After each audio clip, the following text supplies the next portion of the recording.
Hello student, LBT study channel পক্ষ থেকে সবাইকে স্বাগত জানাই। আজকের আলোচ্য বিষয় থার্ড সামাটিভ এভালুয়েশন 2025-এ ক্লাস 3 ইংরেজি বিষয়ে অন্যদিনের মতো আজকে আরও একটি নতুন ভিডিও নিয়ে তোমাদের সাথে আলোচনা করব। ফাইনাল পরীক্ষায় কেমন ধরনের প্রশ্ন আসতে পারে তারই কিছু সাজেশন নমুনা প্রশ্নপত্র। ফাইনাল পরীক্ষায় 50 নম্বরের থাকবে। একের দাগে read the passage carefully and answer the following question. অনুচ্ছেদটি পড়ে নিচে থাকা প্রশ্নগুলোর উত্তর দিতে হবে। অনুচ্ছেদটি আগে আমরা পড়ব, তারপরে নিচের প্রশ্নগুলোর অ্যান্সার দেখব।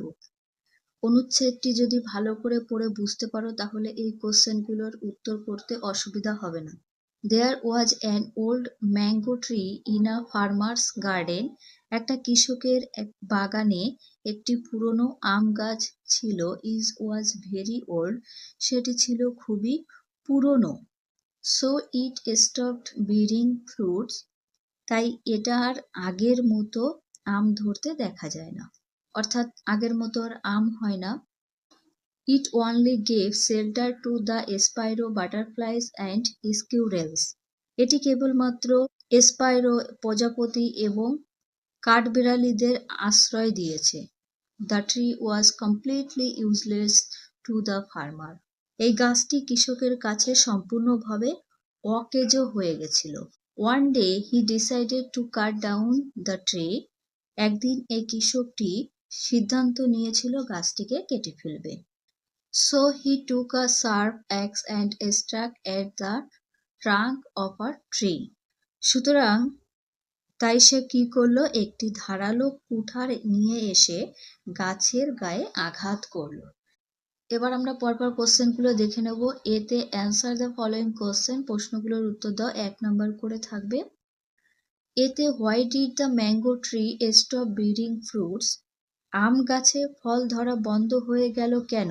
উত্তর এখানে রয়েছে ইট ওয়াজ ভেরি ওল্ড, পুরনো হয়ে গেছিল তাই আম ধরা বন্ধ হয়ে গেছিল। অ্যান্সার লিখবে the mango tree was very old so it stop bearing fruits. বিতে what did the mango tree only give? আম গাছটি কেবল কি দিয়েছে? Answer the mango tree only gave shelter to the sparrows butterflies and squirrels. এখানে এই উত্তরটা রয়েছে। সেই আম গাছে কেবলমাত্র চড়ুই পাখি, প্রজাপতি এবং কাঠবিড়ালি থাকতো। সিতে who decided to cut down the mango tree? কে এই আম গাছটি কেটে ফেলার সিদ্ধান্ত নিয়েছিল? উত্তর হবে farmer. The farmer decided to cut down the mango tree. কৃষক গাছটি কেটে ফেলার জন্য সিদ্ধান্ত নিয়েছিল। বিতে চুজ দ্য রাইট অ্যান্সার, সঠিক উত্তরটা টিক চিহ্ন দেবে, 1 নাম্বার করে থাকবে। এতে the mango tree was weak, new না ভেরি ওল্ড? প্যাসেজে তোমরা দেখেছো ভেরি ওল্ড ছিল, সেক্ষেত্রে ভেরি ওল্ডে রাইট চিহ্ন হবে, গাছটি খুব পুরনো ছিল। বিতে to the farmer the mango tree was completely valuable, useful না ইউজলেস? কৃষকের কাছে আম গাছটি সম্পূর্ণভাবে ছিল অকেজ, ইউজলেস মানে অকেজ হয়। সিতে the farmer stuck at the root, trunk না ব্রাঞ্চ? হবে ট্রাঙ্ক। এই প্রশ্নটা ভেরি ভেরি ইম্পর্টেন্ট। সিতে fill in the blanks with the proper words given in the help box. Help box থেকে শব্দ নিয়ে শূন্যস্থান পূরণ করতে হবে, 1 নাম্বার করে থাকছে। এই কোশ্চেনটা খুবই ইম্পর্টেন্ট। নাম্বার এতে আর dash grows vegetable for us? কে আমাদের জন্য সবজি চাষ করে? হবে ফার্মার, কৃষক আমাদের জন্য সবজি চাষ করে। বিতে dash give us oxygen? Oxygen দেয় কিসের? ট্রি, গাছেরা অক্সিজেন দেয়। সিতে the dash man was very weak, old হবে, বৃদ্ধ লোকটি খুবই দুর্বল ছিল। ডিতে there are many beautiful flowers in my garden হবে, বাগানে অনেক সুন্দর ফুল আছে। নাম্বার 2তে write T for true and F for false statement in the given boxes. সত্যের জন্য টি এবং মিথ্যার জন্য এফ লিখবে। এতে wheels do not save our time? চাকা আমাদের সময় বাঁচায় না, এই কথাটা মিথ্যা হবে, চাকা আমাদের সময় বাঁচায়। বিতে we go to a distant place by vehicles? আমরা যানবাহনে করে দূরবর্তী স্থানে যাই। এই কথাটা সত্য হবে, টি লিখবে। সিতে trains do not have wheels, ট্রেনের কোনো চাকা থাকে না, এটা মিথ্যা হবে, ট্রেনে অনেক চাকা থাকে। নাম্বার 3, ম্যাচ কলম এ উইথ কলম বি, এ কলমের সাথে বি কলমে মেলাবে। এতে আছে পোর্টার হুইলস, কুমোরের চাকা, এর সাথে কোনটা মিলবে? হবে porter wheels is use to market earthen ports. বির সাথে এটা মিলবে আর সির সাথে এটা মিলবে। হুইলস অফ ভেহিকলস আর ইউজ ফর ট্রান্সপোর্ট।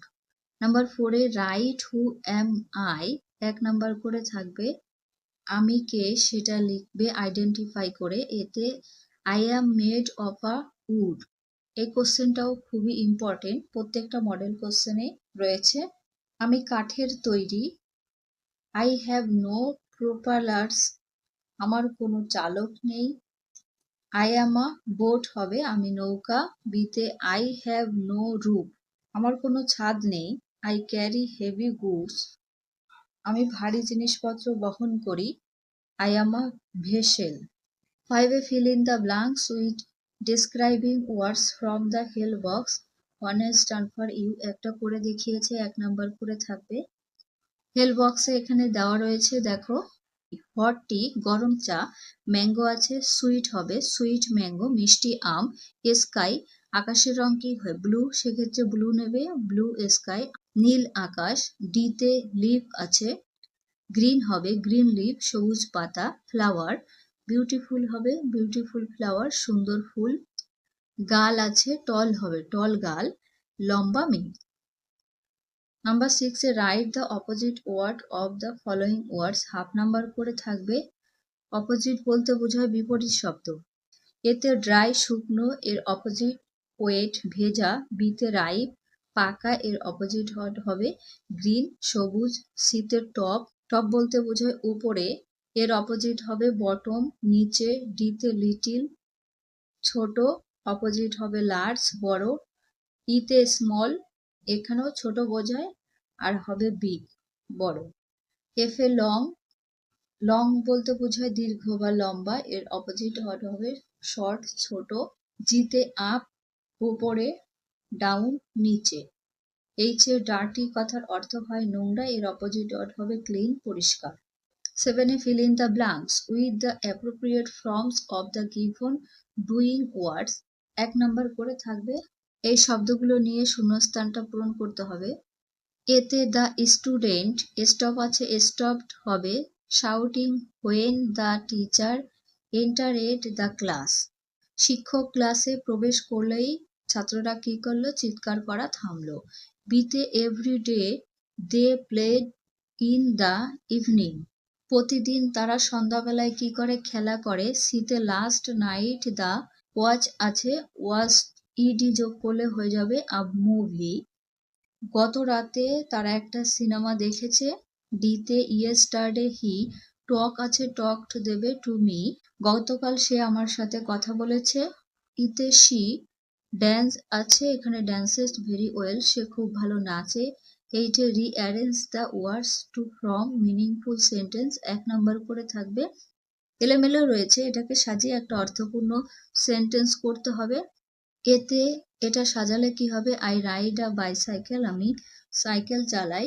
বিতে trams move on wheels, tram চাকার উপর দিয়ে চলে, এই কোশ্চেনটাও খুবই ইম্পর্টেন্ট। 3 নম্বরটা সাজালে হবে আ ভ্যান হ্যাজ 3 হুইলস, একটা ভ্যানে 3টি চাকা থাকে। ডিতে it is a big train, এটা হচ্ছে বড় ট্রেন।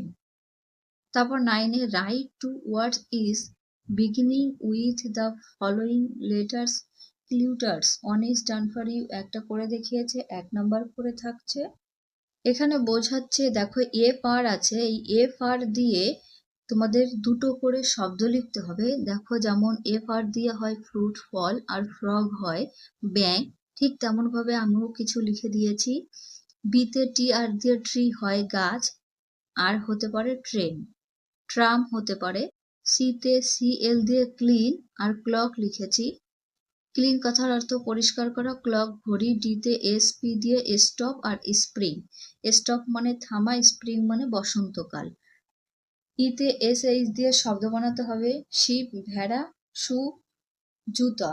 এখানে তোমরা সোপ লিখতে পারো। 10 write 5 sentence on your favourite fruits or ship or boat. তোমাদের একটা ভালো অপশন রয়েছে, তিনটি, যে কোনো তিনটির মধ্যে একটা লিখতে হবে। 10 নম্বর পেয়ে যাবে। 5টি সেন্টেন্সে করবে। মাই ফেভারিট ফ্রুটস, আমি ফ্রুট সম্পর্কে লিখেছি। Mango is my favourite fruits, আম আমার প্রিয় ফল।